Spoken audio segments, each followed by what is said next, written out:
રિન્યુડ call કોઈનો આવી જાય તો જેના ઉપર કોલ આવ્યો છે એને ડરવાની શું જરૂર છે ભાઈ? શું કરવા આપણે સુસાઇડ તક જવાની જરૂર છે?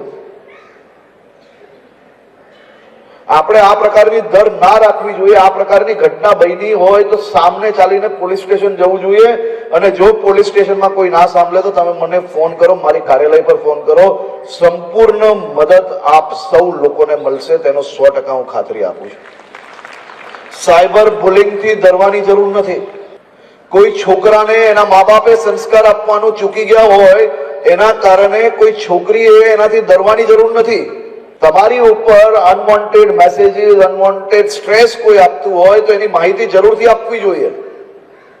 અને મારી તો આપ સૌ પેરેન્ટ્સને વિનંતી છે, સૌ મહિલાઓને વિનંતી છે, કેન્ટીનમાં બેસીને, કિટીઝમાં બેસીને, ઘરમાં, એપાર્ટમેન્ટમાં ભેગા થઈને આવી દીકરીઓ જે પીડિત હોય એની ચર્ચાઓ કરવાનું બંધ કરી લો. સમાજમાં જો તમે આ બદલાવ લાવશો તો જ બીજી દીકરીઓ ખુલ્લેઆમ આવી કોઈ ઘટના બનશે તો સામે ચાલીને દરિયા વગર નિડરતાથી સામે આવશે લડવા માટે, અને એનાથી જ આપણે સમાજની અંદર બદલાવ લાવી શકશો. મારી આપ સૌ લોકોને વિનંતી છે કે તમે આ દિશામાં જરૂરથી તમારી નાની નાની કિટીઝ, મહિલાઓની જે ગેધરિંગ થતી હોય એની અંદર આ ચર્ચા કરવી જોઈએ.